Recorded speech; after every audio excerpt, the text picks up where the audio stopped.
Let's start off then. So it's a question, and I'll start with you, Walter, from Heather in Ayr. If you could go back and relive one game as manager again, which one would it be and why? I mean, can you even narrow it down? What should it be? It's very difficult, when you've had so many games, and under your belt, and you go and look, you have disappointments. You'd obviously want to go and change them. I think, in all probability, when we were going for 10 in a row, we had one of the last games out here against Kilmarnock. We lost the game, and that effectively cost us the league. If I could have played that game again, I would quite like to do that. I can imagine. We were in a good position, and we threw it away by losing at home. So, that was difficult, and especially after we had lost the League Cup and then lost the Scottish Cup final as well. So, it turned out my last season was a barren one, but I thought of the first spell. The first spell, yeah. The second one, but you did all right as well. The Kilmarnock game of that first spell was the one I would maybe like to go back and play again. Yeah, it's funny, isn't it, with all the positive memories, you still have that one that could have impacted it, obviously what ended up being quite a negative. Well, I think for any of us, I think when you go into management, it's a strange thing. You probably remember the defeats more than you do the victories. You really enjoy the victories, obviously, but the other aspects, you remember the defeats, the poorer performances, and they stay with you. Yeah. Ian, now one for you from Mark in Wishaw. What was your favourite game as a Rangers player? There's that many. Every time you got that chance to put that blue jersey on it, everybody thinks now that the European games, at any time, the Celtic games were magnificent. Now, the atmosphere, fortunate enough, we had a really good record at the time, and they're always games that stick out. But the European nights at Ibrox here, now playing Kiev, now Juventus, great games. But the Old Firm games now, you can't beat them now. Then, it was now a game where now the fans, the atmosphere, the songs, everything was culminated in 90 minutes, and it was just a great atmosphere. And we're fortunate enough now, as I said, now to have a right few victories against them. And the build-up to an Old Firm game, I mean, it lasted about 3 weeks, didn't it?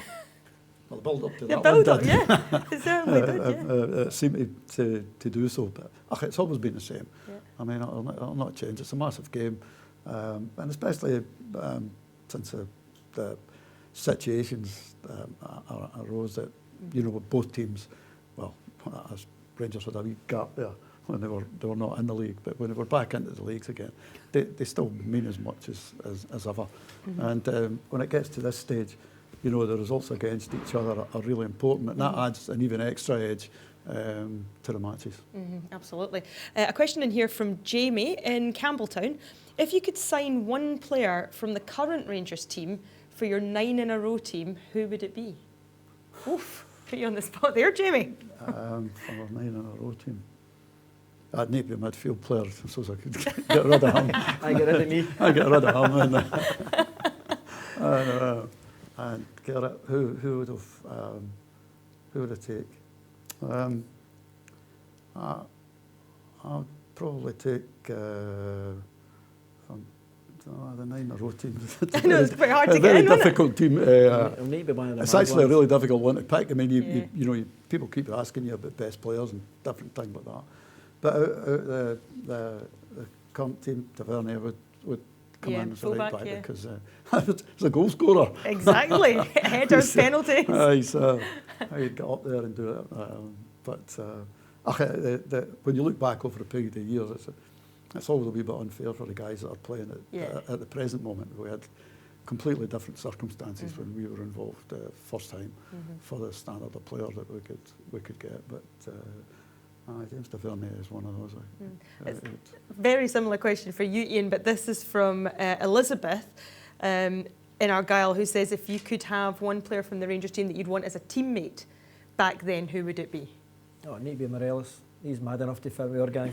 I was going to say, it's not just on the pitch, it's in the dressing room. I was a wee bit surprised at the gaffer, but we had a good dressing room, a wee bit volatile, bit crazy at times, and I think Morelos would have fitted into our best room well. I'm sure now Alistair would have took him under his wing and showed him how to play the position well. I mean, honestly, Walter, what were they like to manage? Who did you have to spend the most time on? The whole lot of them were actually they were mad. You had to look after them. I must say that it was a tremendous. Although if you're on the staff, you're not directly involved in the dressing room, but you could tell, even from staff-wise, the way they were. It was a terrific environment to actually work in. You know, for me, you know, going to take them for training was a pleasure as well. But they all came in and they enjoyed it, and you know, I think that's the thing. I think if you create an environment that people are enjoying what they're doing, then you've got a fair chance of getting success out of it. And that was a wee bit fraught at times, but we managed to get through it. I'm actually laughing to myself because when Alistair was on the show with us on Rangers TV a couple of weeks ago, he was saying how you used to have to go down the bottom of the stairs and wait for him when Graham Souness was the manager, because he'd invariably been up to something the night before and you used to have to nod him up to the manager's office. I mean, the stories. It's there, and Graham used to always tell the story when Alistair came in. He would sit down and start speaking, and Graham says, you know, 10 minutes later, I'd forgot what I got him up there for in the first place. And he's, you know, that would be it. But no, that was good. We had quite a number of guys that were good characters. And they made everybody welcome. All the foreign guys that came to play, you know, were made welcome within the dressing room. You know, as soon as they realised that the loss of their underwear and socks and things like that was going to be a normal occurrence, then you had to go and accept that. Or you found a big hole cut out your socks, so things like that. You know, once they realised that was normal, then they were good. It was an unbelievable group of players that you were part of, Ian, though, wasn't it? I mean, it wasn't just about performing on the pitch. It was the band of brothers, as it were, that you were off the pitch as well. It was great, as I say, great times, but I'll never forget Brian Laudrup's face getting to see the gaffer about his socks getting cut. Then after a week he just accepted it. But it was great. Now, George Albert's, now, within 2 weeks he was fluent Glaswegian. Yes. Brian Laudrup, Jockey B. Ortland, even the ones before that now, the Terry Butchers, Chris Wood now, Ray Wilkins, now great guys in the dressing room now lovely men. And the great thing, they weren't just teammates, they end up now friends for life. And sadly some not with us, but again, you strike up a great relationship. And it was later on in years when you finish your football, when you still talk, there's always a smile on your face thinking about the time you had, special times and special memories. I was daft enough to ask a couple of them to come back and work with me the second time I was there. He was the one that brought us on, so he's part of the blame for it. It was still the same. I was stupid enough to do that. My colleagues, Durrant, Kenny McDowell was the only sensible one amongst them. I mean, again, very, very special memories. But what was Ian like to manage? As usual. I mean, if you know him, it was always, you know, he says that, you know, for me, he gets his knee injury that everybody knew about. And obviously, a club doctor used to say to me all the time, we need to take care of him and make sure he's not. So any time I had to leave him out, give him a rest, make sure that the knee was okay. He always used to complain about me, you know, leaving him out. He always wanted to play. And I did. But it was a shame that happened to him. It was, at the time it did, but he went on and made the most of it and played a remarkable number of games for somebody that had an injury like that, I've got to say, which is a testimony to his character as well. Exactly. And I mean, that's the thing, Ian, isn't it? What kind of a gaffer was Walter? It would obviously take a very special man to be able to control you lot. The best. He manages. He knew how to manage us.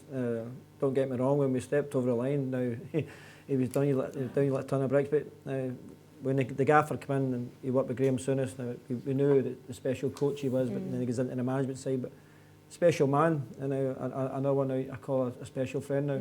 And what he handled, the way he handled it, and then he come back again and took the club on to another level again. Got us into European finals. Unfortunately, we never got there, but the one thing I'd always loved, and we spoke about for many years, was for the gaffer to walk out and play against Real Madrid at Ibrox. And we never got the chance, did we? No. And that was, we used to sit and watch the Champions League draw and always hope we get Real Madrid. We never get the chance. We played a very mediocre Barcelona team. But we never get the chance to play Real. Never a player that Messi. Easy to say it now, isn't it? You never got a touch it there. Yeah. Well, talking about proud moments, we've had a question in here from Rachel and Paisley, saying, in either of your 2 spells, Walter, at Ibrox, what do you think could you put down as the proudest moment that you had as Rangers manager? I think being made the manager was for me was the thing. I mean, I could never have imagined that would happen. You don't,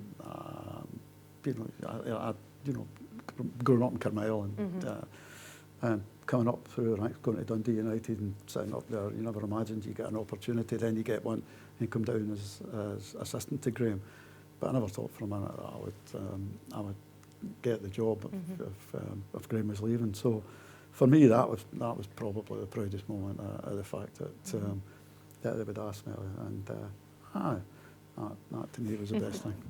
And Ian, did you always have aspirations to go into coaching, to management? I mean, I remember when you were with the 19s and I was in the media department here, and I was covering the youth football because I was still so young. And, did you always think that you'd go on from that and eventually be part of it? I took more of an incline going towards it when I got injured, when I went down to Lillishall, and there was a big coaching fraternity down there, and I got a chance. Then obviously at Ibrox I was getting me chances, obviously with the gaffer, with John McGregor and that, and getting me snippets how to the way it goes across it. And then I got a chance at Kilmarnock. Yeah. And again, I got a great phone call from Martin McLeish and Martin Bain to come back and get the chance to do the youth at Rangers, and then you get the bug, and then have the great pleasure of sitting next to the great man many a time, got a clip in the head a few times, but great times. And once you get the bug, the gaffer at an early age got the bug when down at Largs, and once you get the bug, you just enjoy it, and you enjoy the coaching side, but the youth side, especially when you see a kid you've nurtured and you worked with, and you see him now make his debut at Ibrox, it gives you a great delight, that. The sad thing is that now some of these players are retiring. That's how old we're getting. I think they've all retired. Oh, look at the team sheets now. I'm like, oh dear. Walter, we've had another one in from Brian in Castlemilk, asking, what was your best Old Firm win as a manager? I mean, where to begin? The best one? It's the one when you went running down the touchline? It's the kind of, obviously, going for 9 in a row, that was something that was important. But one of the strange things about games, Morris Edu scoring from a yard in the last minute of one of the games is something that always sticks in your mind. We didn't play so well in the first half of that game. Second half, we played really well, and we were on top for nearly the whole game, couldn't score, and then we got one just in the last seconds of the game, from a corner kick. It was a bit of Mealy and Morris hit in from a yard. I'd never seen celebration like it. Into the last minute of stoppage time, Kevin Thompson's corner. It's Bagheera! Borat stops it! Boyd! And Edu has put it in! Morris Edu! Right at the end! And Rangers take a giant leap towards back-to-back titles! The definitive better late than never goal from Morris Edu! And that kind of typifies the Rangers-Celtic game, that elated, that sticks in your, that one sticks in my mind. There's other ones when I was assistant manager with Graham. We were up 5-1 again at Ibrox, and we had 20 minutes to go or so when we got the fifth one, and Ray Wilkins, being Ray, kept possession of the ball, and they wanted, and I was shouting, and we all remember, Celtic beat Rangers 7-1 at one stage, and we were kind of hoping it would get to that stage. And at the end of the game, he said to me, he said, what are you like, you jocks? He says, you're all mad. He says, we're keeping the ball, we're thinking. And I had to try and explain it to him, but even then he still didn't take it in. Sensible football brain. You've just got to be, you've got to be born and brought up in the Glasgow area for that. To know what that means, don't you? Yeah. All right, Ian, we've got another one. I'm just conscious of time here, but we've got another one in for you. So you've sort of touched on it. You played alongside some real pranksters, being one yourself, obviously. What was the best prank that you remember during your time with Rangers? Oh, there's been a few, but the one we were actually trying to do the gaffer with was the trick soap. But I think he got wind of it, and unfortunately Graham Souness fell for it. So So you can imagine the scenario. Myself and Coisty were negotiating new contracts. It wasn't a problem to me, but Coisty was wanting goals, bonuses, image rights, you name it. And we walked in and Graham Souness was lathering himself now, going to a trip with the gaffer. The gaffer was just putting his tie on, and Graham was lathering himself with this trick soap. And you can see his oxters were going a different colour.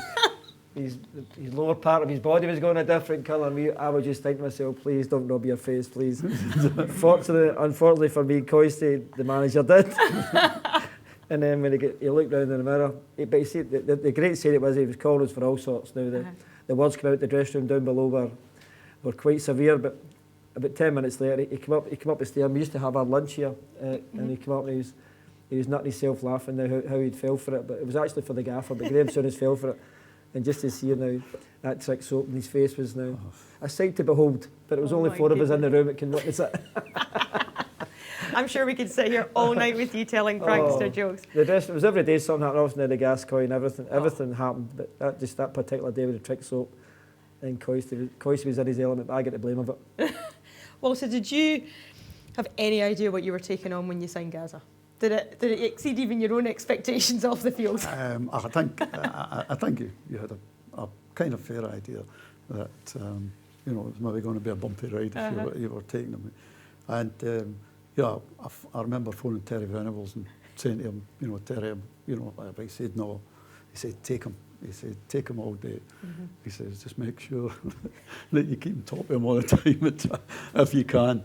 And he says always expect the unexpected. He says even on the pitch, off the pitch, doesn't matter. And that was it. So in fairness, I delegated my colleague Archie Knox to look after him, and Archie did a great job. Mm-hmm. They stayed quite near each other, and Archie kind of looked after him a fair bit of the time. Yeah. Obviously, we can't say all of the time, but a fair bit of the time. But I mean, there was nothing really unexpected, in the sense that you knew it was going to be something was going to happen. Yeah. So you were always preparing yourself for that. But in the end, it was worth it, wasn't it? I mean, fantastic footballer, and he was just that good, wasn't he? I mean, he training, and if you saw him, during the week, he loved training. He just loved, getting involved in any type of training, and playing football was his thing. So it was fantastic. It was great for us as well. Oh, absolutely. I mean, I say it in the most affectionate way because whenever I've encountered Gazza, he's been phenomenal. What a man, absolutely unbelievably. Alan from Glasgow, Walter, not an easy question, but who would you consider to be your best ever signing? I mean, maybe we break that down into sort of international signings rather than homegrown. I think, when you're a manager, you're really lucky to have a few good signings. Well, you've got to have a few good signings, otherwise you're not going to be in the job very long. But there are guys who come in, sometimes, you pay a fair bit of money for a player, but I've got to say, in our second time here, Davy Weir would have exceeded all expectations of him. When you sign somebody for 6 months, and it lasts just short of 4 years, and he's there. I've got to say he would go down as probably the best, and one of these guys that was when you look at Terry Butcher and others, they're more animated and they're out there. David had a quiet confidence about him, which went round the rest of the team, and he was liked by everyone, and he got on with everyone. And I've got to say, he was when I look back, he'll not be offended by me saying he's not the most glamorous signing for a club, but when you're a manager and all of a sudden you take a chance on taking an older player, there's no one could have looked after himself better or played better than he did in that second spell. Absolutely. And what were you like in the dressing room, Ian? Were you noisy? Were you quiet? Were you? I had my days. A bit of both. No, again, we just loved coming in training. The gaffer spot with Davy Weir, he never missed a day of training, Big Davy. And when you had our dressing room, it was just a special place, and you couldn't wait to come in the morning. And it was just Oh, he's huffy.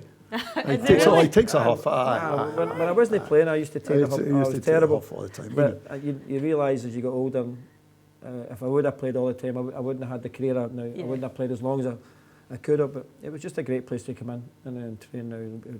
Characters, I said, now, Terry Butcher, when we're just starting again, Ray Wilkins, David Cooper, now inspirational characters for me now. I wasn't disappointed when I went now. My hero, David Cooper, so I had the chance, opportunity. But then you get to meet people like Butcher and Woods, and then Gascoigne, Loudrup.